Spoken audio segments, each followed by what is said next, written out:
Saludo también con mucho gusto a la maestra Gloricela García Cuadras del Instituto Electoral de Sinaloa. Muchas gracias, querida amiga, por aceptar la invitación. Quiero agradecer también de manera muy cumplida al Instituto Electoral de Participación Ciudadana de Jalisco por el espacio. Es siempre una maravilla estar en la Feria Internacional del Libro Guadalajara. Fíjense que quisiera hacer como que una dinámica muy fluida, sin formalismos. Me parece que es así como nos entendemos de mejor manera. Les haría una muy breve síntesis, un contexto muy breve para ponernos pues, en la misma sintonía. Me parece que sería muy interesante escuchar a la maestra Gloricela con algunos elementos propios de la obra. Tiene información muy puntual que compartirnos respecto de la obra, porque finalmente también de eso se trata una presentación de una obra, el dar buenas razones para leerlo. Creo que esta obra, por sus plumas, le sobran buenas razones para leerlo. Y también contar aquí con la presencia del magistrado de la Mata. Me parece que tendría mucha utilidad el poder escucharlo con las ideas que él nos pueda compartir, pero me parece muy interesante este tema de cómo estamos viviendo, digamos, la incorporación del principialismo en la justicia electoral. Me parece muy interesante el que veamos, en esta sentencia se ve de manera muy particular la visión epistemológica de quienes votan la sentencia, y nos lleva a algo muy relevante, cómo entendemos el derecho, y algo que cuando estudiamos sistemática jurídica siempre vemos presente el análisis de las universidades, cómo estamos enseñando el derecho a nuestros alumnos, que creo que es uno de los frentes que el magistrado de la Mata tiene siempre presente, el formar cuadros, el impartir, digamos, una visión nueva, distinta de hacer las cosas, y por supuesto la justicia electoral no escapa de ello. Bien, pues como saben, en términos generales lo que estamos revisando, lo que nos convoca en esta tarde es una sentencia histórica que transforma la forma de vivir los derechos humanos, los político-electorales particularmente, de aquellas personas que están privadas de la libertad sin sentencia. Se trata de una sentencia que armoniza de manera muy importante preceptos constitucionales.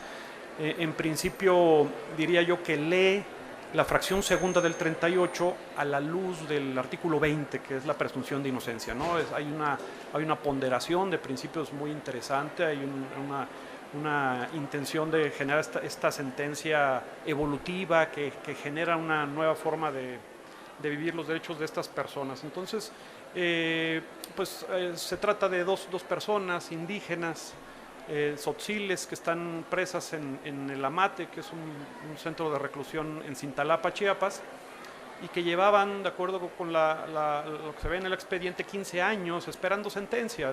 Me parece que es además emblemática la petición de estas dos personas, 15 años esperando una sentencia. Me parece que está fuera de cualquier orden. Y bueno, siendo además indígenas, se presenta y se valora en la sentencia esta condición. Y al final, pues me parece que el instruir al INE para que de manera, con efectos generales, para que todas las personas puedan ahora para el próximo proceso electoral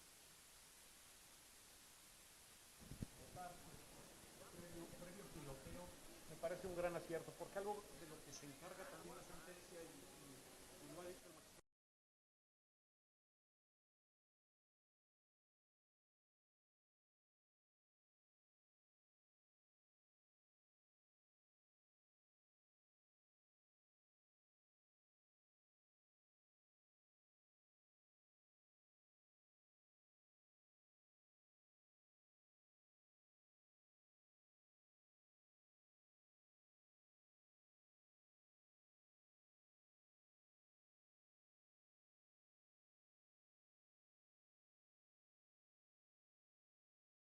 Transmisión.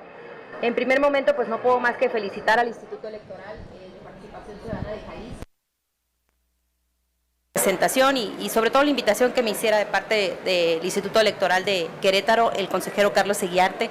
Muchas gracias, siempre me encuentro muy honrada de participar con ustedes en esta mecánica y por supuesto hoy con una personalidad como la del magistrado Felipe de la Mata, a quien todos seguimos y a veces, lo voy a decir a título personal, Las sentencias me quedan a deber algunos elementos, pero las infografías que tiene a bien hacer el magistrado aclaran el panorama y entonces diluyen dudas.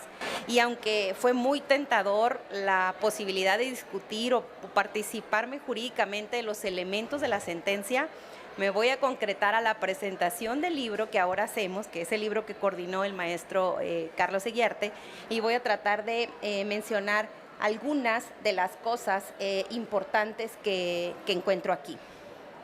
Permítame, por favor.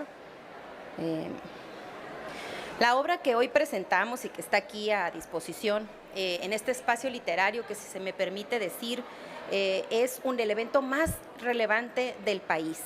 Aquí no constituimos clases, aquí venimos la niñez, la juventud y quienes somos adultos a abrevar del arte de la escritura que nos ofrecen las y los autores. Este es un elemento más para la educación y la cultura de todas las personas que, bajo mi óptica, es la piedra angular del crecimiento de un país. Así es que haya FIL por muchos años y que se celebre así. También no puedo dejar de felicitar a los colegas y agradecer al Instituto Electoral porque el stand que ahora nos presentan precisamente habla un poco de lo que menciona el consejero Eguiarte acerca de cómo se enseña el derecho, y aquí estamos viendo una nueva manera de cómo nos estamos comunicando los institutos electorales con la ciudadanía.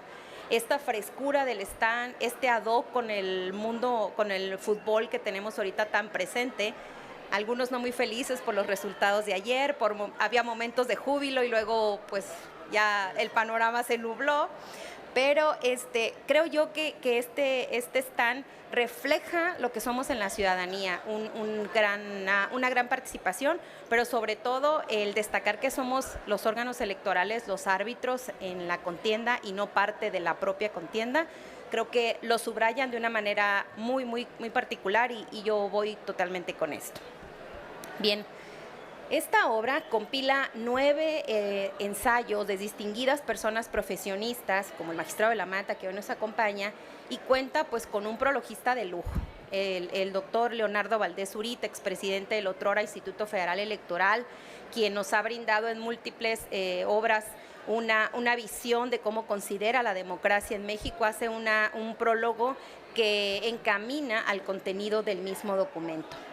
Estoy convencida que la democracia es una pieza fundamental en el desarrollo del país y no podríamos hablar de democracia si no consideramos lo relevante que es la inclusión, es decir, pues que participemos en toda la sociedad. Por ello, la inclusión de los grupos en situación de desventaja es sumamente indispensable y este libro aborda precisamente el derecho de votar de las personas de este grupo que está en situación por años de vulnerabilidad y que son quienes están impedidas del sufragio, pues están privadas de su libertad.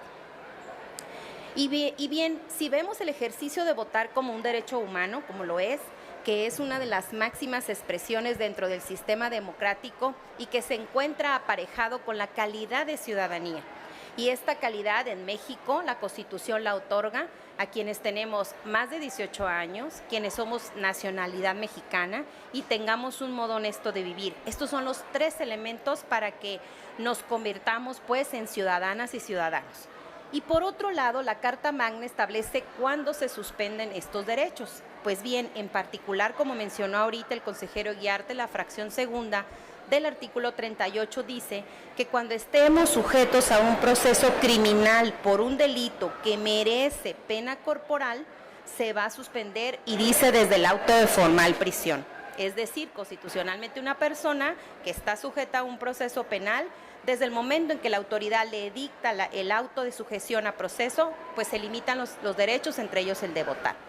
Y como lo dice en el apartado del libro la consejera Rabel, esta restricción para votar de las personas privadas de su libertad tiene su base en el concepto de muerte civil. ¿A qué se refiere la muerte civil? Pues es aquello que implica que quienes han cometido un delito y están deben estar privadas de sus derechos, principalmente el del voto, puesto que incumplieron con la ley. Si ellos mismos se pusieron con su conducta en un extracto fuera de la ley, rompiendo el pacto social. Y ha habido a lo largo de la actividad jurisdiccional una actividad fuerte en cuestión de si se debe suspender o no el derecho de las personas desde el momento de firmar prisión, desde que se ejecuta el auto de formal prisión. Desde 2005, el apartado que está dentro de este libro data de distintos criterios de los tribunales colegiados y también las salas de la Corte habían determinado que era efectiva la suspensión desde el dictado del auto mismo. Por su parte, el máximo órgano jurisdiccional del país en materia electoral se pronunció en un primer año 2007, ordenando al entonces Instituto Federal Electoral reincorporar a un ciudadano que a través de un juicio reclamaba el derecho de contar con su credencial de elector y estar inscrito en el mismo para votar. Después de esto, años más tarde, la Corte emitió una nueva tesis estableciendo que la suspensión se daría cuando la persona procesada efectivamente esté privada de la libertad. Me estoy refiriendo a los casos en los que está sujeto a proceso sin que se te dicte una orden de aprehensión, es decir, esos procedimientos penales que se pueden llevar en libertad, por decir así. Y es importante para mí acotar que de acuerdo al último dato, en México hay 225.600 personas en las cárceles estatal y federal.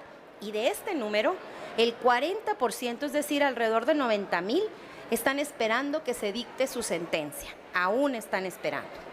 Ahora bien, en cuanto al entramado legal en materia penal, como lo aborda en el ensayo el propio magistrado de la Mata, hace un recuento del núcleo del sistema penal acusatorio. Nos habla de cómo se ha implementado en México la reforma de 2008, cuando entra en vigor, o más, la reforma establece el nuevo sistema penal acusatorio donde establecen ciertas normas y la oralidad en los juicios, que ahora a mi juicio todavía está como en una etapa de prueba y error. No es un procedimiento que se esté llevando de una manera natural, fácil, flexible.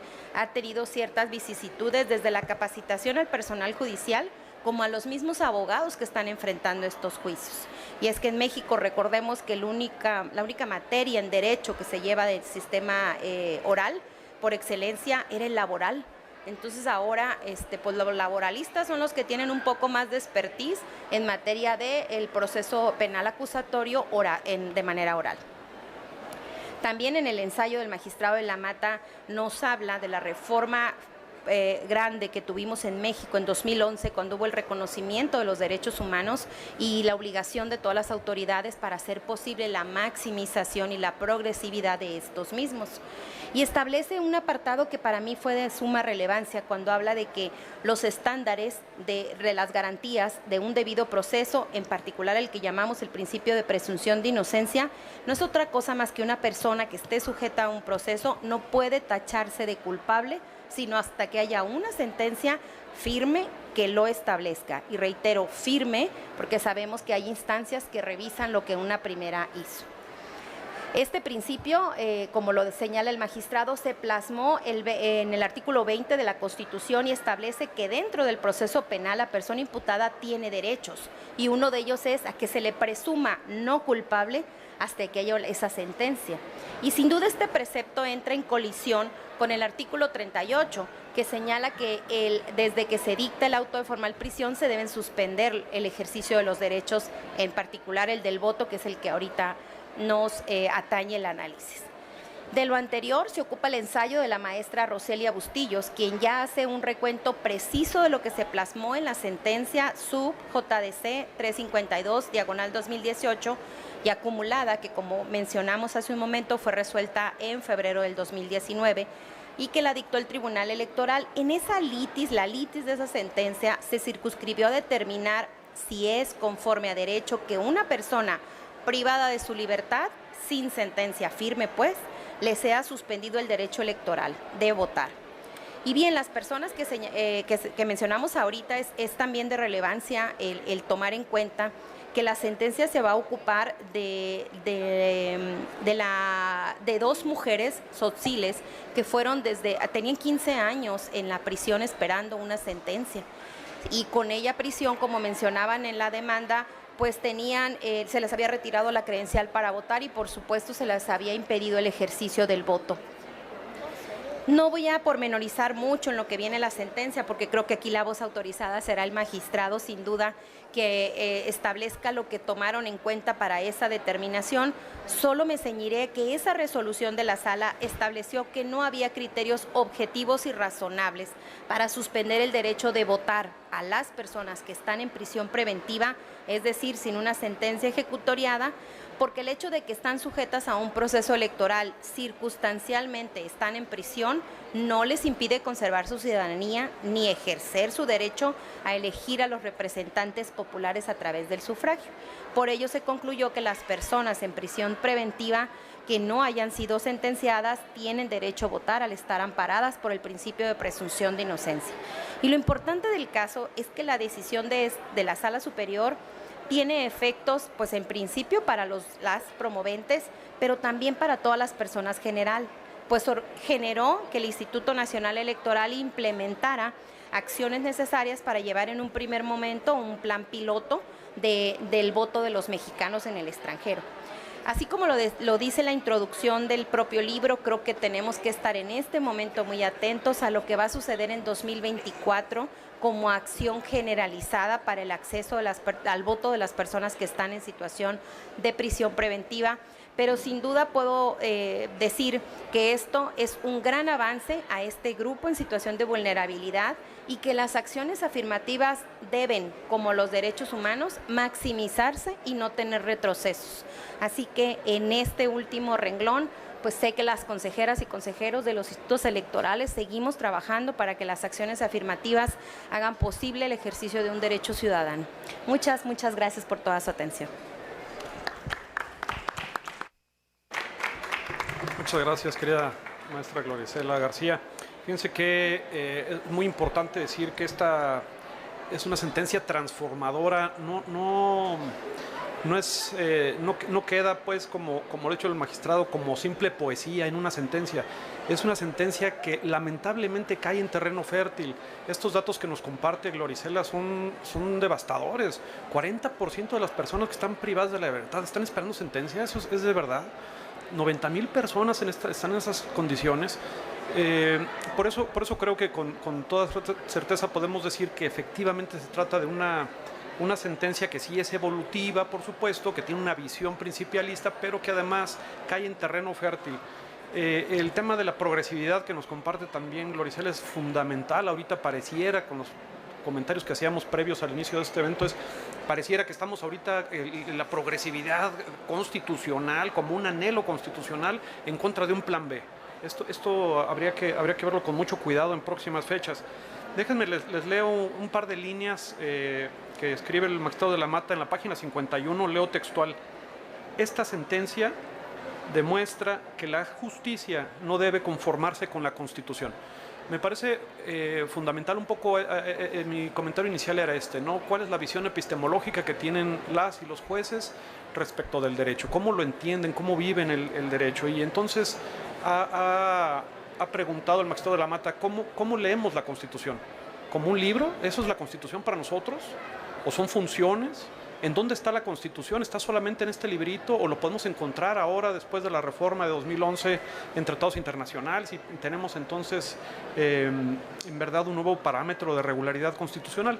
En fin, pues comentarios que por supuesto mejor dejo en voz de nuestro invitado magistrado, que no, por supuesto, sin ninguna formalidad, porque sé que a él no le gusta la formalidad, que no merece y no necesita, más bien no necesita ninguna introducción. Todos lo conocen. Después de más de un cuarto de siglo de trabajo en justicia electoral, el magistrado de la Mata no necesita ninguna presentación. Magistrado, muchas gracias. Gracias. Pues muchas gracias, estimado consejero Guiarte. Estoy muy contento de estar aquí en el foro, en el stand del Instituto Electoral de Jalisco. Les agradezco mucho este espacio. Me da mucho gusto estar, por supuesto, con la consejera García Cuadras, con cada uno de ustedes. Voy a tratar de generar algunas reflexiones, primero en torno al libro y después en torno a la sentencia. Y la verdad es que a mí el libro me parece muy interesante. Me parece un libro bastante completo y de hecho bastante complejo. A ver, La sentencia, por supuesto, que parte del principio de que no íbamos a poder estar de acuerdo todos en torno a la sentencia. Obvio. Y por supuesto que tiene que ver con una razón epistemológica de la manera en la cual entendemos cuál es el concepto de Constitución. Si para ti la Constitución es un libro, aquí hay un libro y esto es lo único que es Constitución y lo que dice es sagrado como si fueran las escrituras y solamente es eso, no vas a estar de acuerdo con la sentencia. Por supuesto. ¿Alguien duda que el artículo 38 en su fracción 2, si recuerdo bien, o 5, ya no recuerdo, ¿no? Dice que se suspende los derechos de la ciudadanía a partir del auto de formal prisión? Pero si te haces preguntas que son, ¿es esto razonable? ¿Es lo correcto? ¿Esto es simple y relacionado con los derechos humanos? ¿Esto lleva en la sistemática constitucional a la presunción de inocencia y finalmente a, vamos a decirlo, al cumplimiento efectivo de las razones del sistema penal? Si la respuesta es no, bueno, les tengo una gran noticia. Vamos a coincidir en torno a la sentencia. La sala superior ese día se dividió en dos, 4-3. Muchas de las sentencias más divertidas que he tenido la suerte de sacar han sido 4-3. Ahora, vamos a ver cómo está el libro. Bueno, por supuesto, tenemos aquí un artículo de opinión en torno a mi persona que estoy a favor, digamos, obvio. El magistrado Fuentes también está aquí, un artículo de opinión, y él se quedó en la minoría, o sea, el voto en contra. Tenemos por aquí la opinión de alguien que a mí me da mucho gusto cada vez que sé que ojalá sea magistrado electoral, porque yo estoy seguro que tenemos que dejar, vamos a decirlo así, como en la selección nacional hay que dejarle a los jóvenes la bandera, ella viene atrás. Y va a ser justamente, y fíjense bien lo que les digo, va a ser la banderada de las causas del principalismo dentro de unos años, que es Roselia Bustillo. Después, don Constancio Carrasco, que sin duda, solamente con el título del artículo me dice todo. El derecho al voto de las personas privadas de su libertad, gran ausente en la ruta de consolidación democrática. Yo con él platiqué del tema hace años, cuando él todavía era presidente del tribunal, y él pensaba justamente que las personas en prisión preventiva debían votar. Y aquí entre nos tendremos que discutir en su caso la otra cuestión, que es, ¿y las personas privadas de prisión, o sea, por sentencia, digamos, ya condenadas en sentencia definitiva, no pueden votar? Y viene la siguiente pregunta: ¿por qué? ¿Por qué en todos los casos? Podría haber algunos casos que sí, pues delitos electorales quizá tiene lógica, ¿verdad? En una de esas. Pero todos, bueno, en fin, no, ese será otro libro y otra sentencia. Dos tribunales, una sentencia. El Tribunal Electoral en la garantía del derecho al voto de las personas en prisión preventiva, de Pedro Salazar. Lo entendió muy bien Pedro Salazar. Hay dos maneras y hay dos tribunales, ¿no? Bueno, por supuesto doña Fabiola Martínez y por supuesto la consejera Dania Rabel, con posiciones muy particulares. Ahora, vamos a darnos cuenta que este libro nos da la gran oportunidad de pensar y repensar no solo el tema de una sentencia, sino el concepto de constitución, que al final del día es el concepto de patria que todos queremos. Esa es la pregunta. Bueno, yo de verdad recomiendo mucho la lectura del libro, me parece que es fundamental y lo dejo, digamos así, ahora en este momento. Ahora paso a la sentencia. Esta sentencia no es democrática. No, no lo es. No. Muy probablemente si levantáramos una encuesta, en este momento la gran mayoría de las personas dirían: ¿cuánto tiempo llevan en prisión? 10 años. Perfecto, que se queden, que se pudran y que jamás voten, y si se puede que los azoten y además que los encierren y que los maten. Pero afortunadamente, no es la labor de los jueces hacer lo que la mayoría piensa. Es que aquí es donde viene la cuestión fundamental en la que tenemos que ponernos de acuerdo. A ver, no, democracia, como se entiende en el siglo XXI, no significa preguntar solamente a la masa y decir qué opina la masa, así como, recuerden ustedes, esa maravillosa sentencia que dictó Pilatos en su momento, cuando le preguntó justo al pueblo a quién soltaba, si a Barrabás o a Jesús, y el pueblo dijo a Barrabás. Y esa es la sentencia más justa de la historia, ¿verdad? ¿O no? La pregunta que nos tenemos que hacer es cuál es la función de los jueces en la vida contemporánea de México. Si solamente es escuchar a los electores, pues desaparezcamos los jueces. Es que ya está, es que es muy simple. Hagamos votación popular de todas las sentencias, hagamos una aplicación y que se vote en redes sociales, sería genial.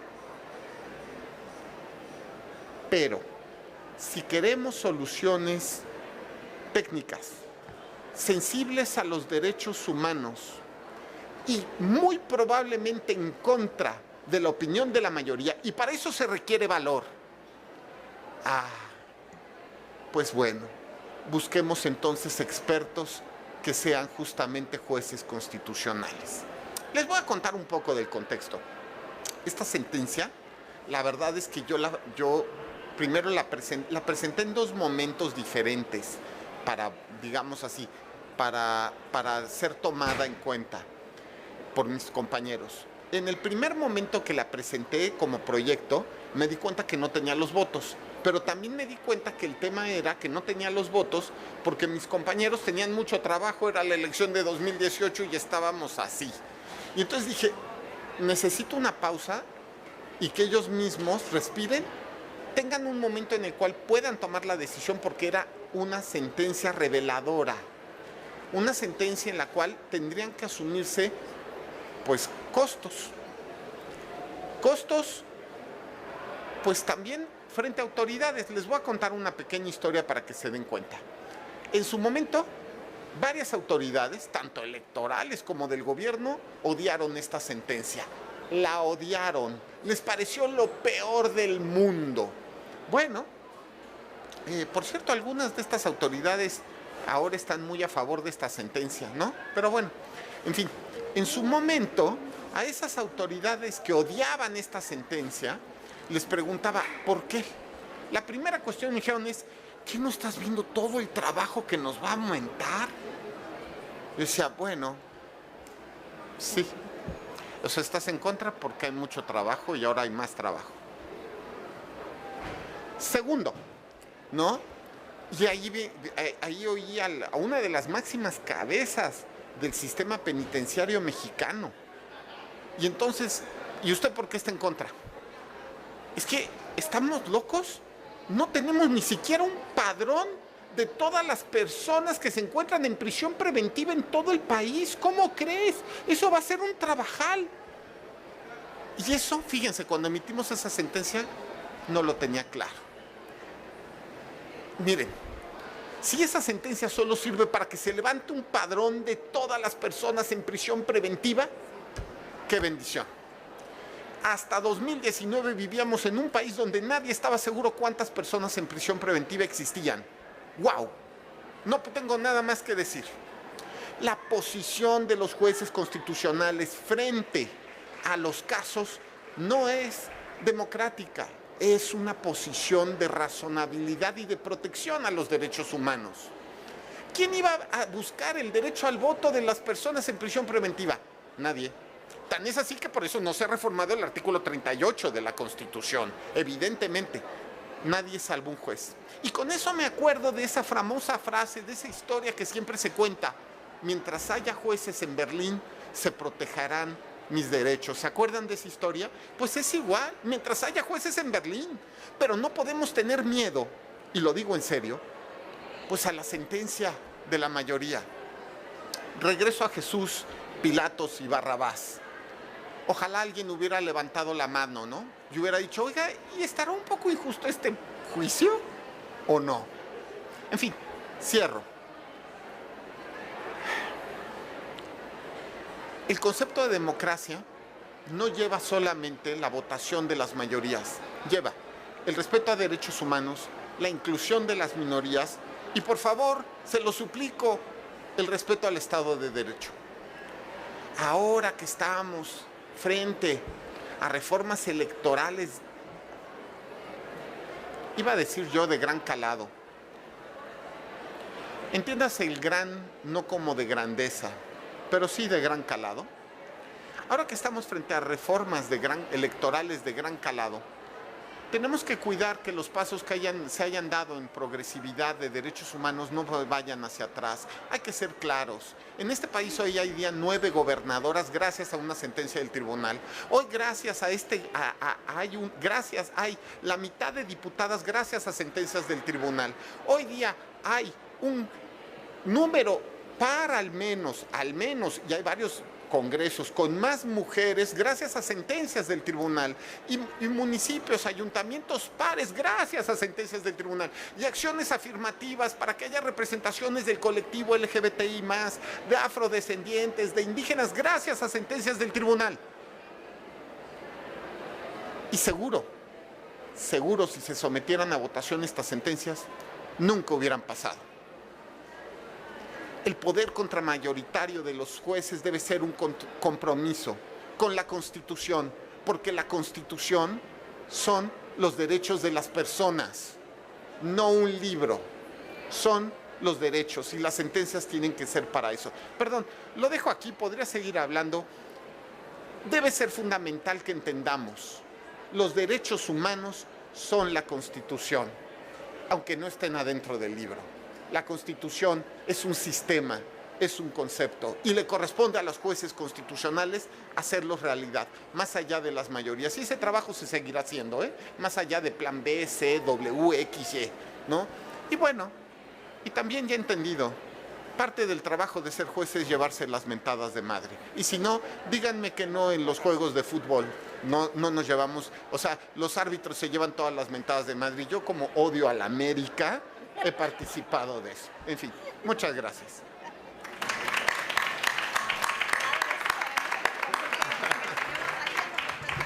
Muchas gracias al magistrado de la Mata por sus comentarios. Me parece que sigue siendo la universalidad del voto un anhelo constitucional. La sentencia, la jurisprudencia del tribunal nos habla de este ensanchamiento del cuerpo electoral y me parece que en buena medida esta sentencia logra ese objetivo, el ensanchar el cuerpo electoral, lo que hace a nuestra democracia pues más sólida. Me parece que hablar de los costos de esta sentencia no es poca cosa, quizás dentro y fuera de la academia y dentro y fuera del tribunal, porque finalmente la intención de poner, por ejemplo, en el libro la visión del magistrado Felipe Fuentes Barrera fue pues que tiene una visión distinta, una visión más formalista, sin que ello sea necesariamente malo, es un más positivista, que tenga sus razones sólidas para votar como lo votó. Me parece muy interesante desde el punto de vista jurídico el analizarlo así. Sin embargo, bueno, pues no cabe duda que lo que necesita nuestra democracia es una suerte o una serie de sentencias como esta que ocupa de las y los jueces el que sean valientes. Es una de las características que también pues ha destacado el magistrado de la Mata en las y los juzgadores. Si no hubiera sido el magistrado de la Mata valiente como lo es, seguramente las personas en prisión preventiva no estarían con la posibilidad de votar como ya lo hicieron en Hidalgo y estarán haciendo en estos piloteos y como lo harán todos en el 2024 si no ocurre algo más. Bien, pues no sé si tenemos todavía un poco más de tiempo. A mí me gustaría aprovechar, magistrado, si tenemos un poco de tiempo todavía, para abrir el micrófono. Creo que eso es parte de la riqueza de estos ejercicios.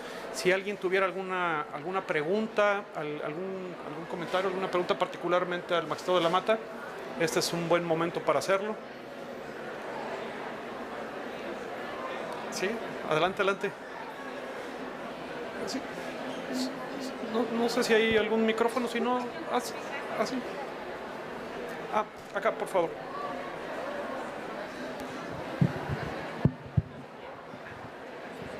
Gracias. Buenas tardes a todas y a todos. Mi felicitación a la mesa, magistrado Felipe de la Mata Pisaña, al consejero Carlos Rubén y también a la maestra Gloria Isela, consejera electoral y vicepresidenta, de la Asociación Mexicana de Consejeras Estatales Electorales.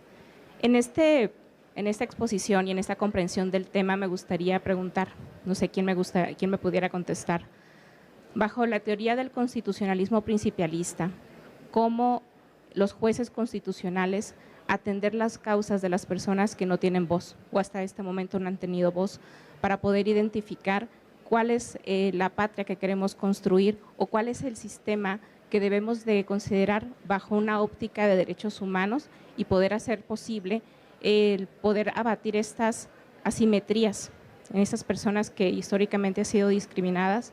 Porque yo me pregunto entonces, ¿existe cierta razonabilidad, proporcionalidad en que todas las personas, todas las que se encuentran en prisión preventiva, no puedan ejercer un derecho humano como es el voto? Es cuanto, gracias.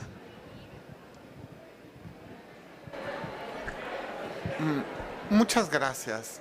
A ver, les voy a contar una anécdota porque luego es más fácil. A ver, estaba yo con Manuel Atienza hace como 2 meses y le regalé un librito, el librito de Justicia Electoral Principialista que escribí con Roselio. Se lo regalo y bueno, se aventaba por la ventana cuando le empecé a contar todo lo que habíamos hecho.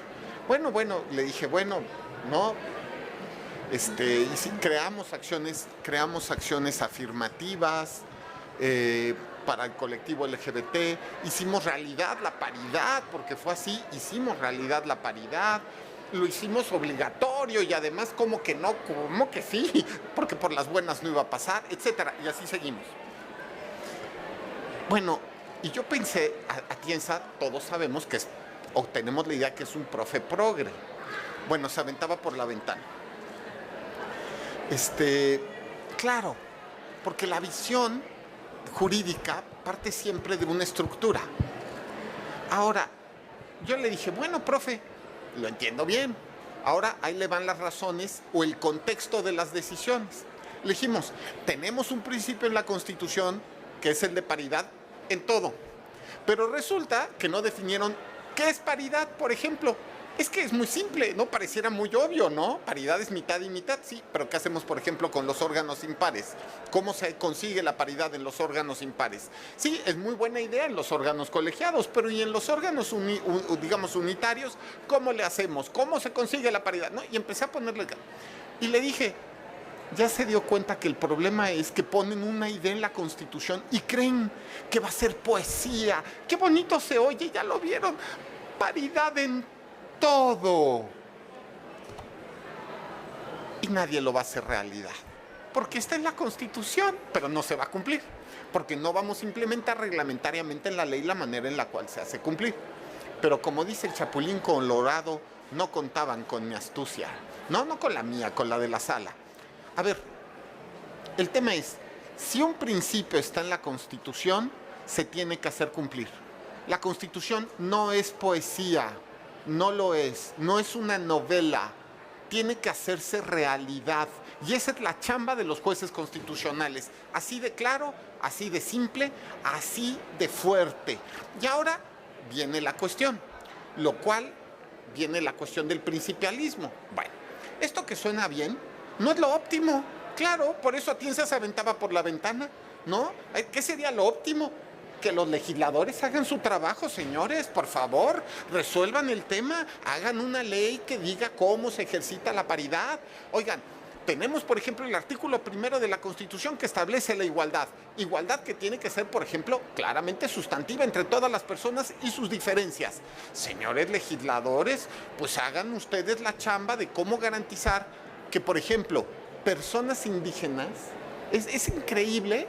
Hasta el año 2018, de verdad que es algo, no lo puedo creer, cuando el tribunal crea los distritos con solo candidaturas indígenas, había varios distritos, uno de los cuales les voy a decir cuál, San Cristóbal de las Casas, nunca había tenido un diputado indígena en toda su historia. San Cristóbal de las Casas. Ok, ¿cómo consiguen ustedes que el artículo 1 de la Constitución se haga realidad? No, pues ahí lo pusimos y está bien bonito, ¿no? A ver, si ustedes generan los elementos necesarios legislativos para que esto pueda hacerse una realidad, ¿no? se obedecerá el contenido legal siempre y cuando sea constitucional. Pero señores, si ustedes no hacen su chamba, pues la Constitución se tiene que hacer realidad. Como dice el clásico, haya lo que haya que hacer. Y la Constitución, lo repito, los derechos humanos son Constitución y se tienen que hacer realidad. Entonces, el principalismo es una fórmula filosófica neoconstitucionalista que lo que busca justo es hacer realidad la Constitución, particularmente los derechos humanos, los principios que explícita o implícitamente están en la Constitución. Pero, ojo, y esto lo quiero hacer notar también, no significa que los jueces puedan hacer lo que quieran, cuando quieran y de la manera que quieran. Tienen que estar, obvio, digamos, sometidos al sistema constitucional, obvio, y después de eso, darle, obvio también, una deferencia al trabajo legislativo.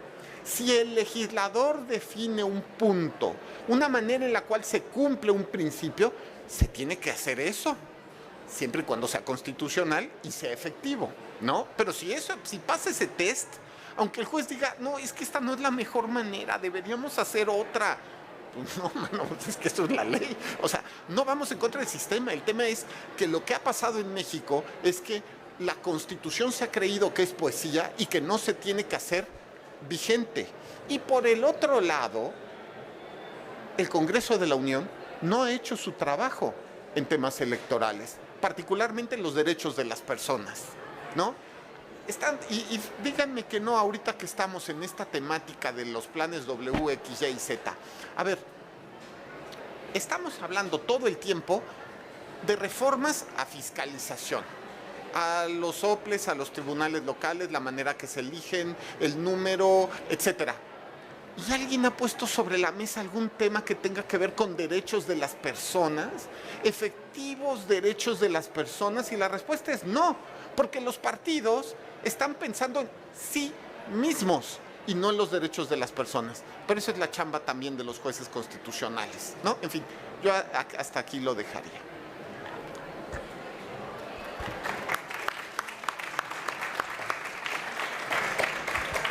Pues estamos ya en tiempo. Agradecemos de manera muy, muy sentida al magistrado de la Mata el que nos haya acompañado. Muchas gracias por los comentarios, magistrado, en realidad muy, muy ilustrativo. Por supuesto, agradecer mucho a la maestra Gloricela García. Muchas gracias, maestra. Yo quisiera decirles que este libro está disponible en la Biblioteca Jurídica Virtual de Jurídicas de la UNAM. Además, por aquí tenemos algunos cuantos ejemplares. A lo mejor hasta le sacan una firma al magistrado, ¿no? Entonces, si me permiten, para concluir, solamente quisiera, de parte del Instituto Electoral del Estado de Querétaro, que es el editor también de esta obra junto con Tirante Loblanche, un presente muy, muy sencillo, pero con mucho afecto para el magistrado de la Mata y también para mi querida Gloricela.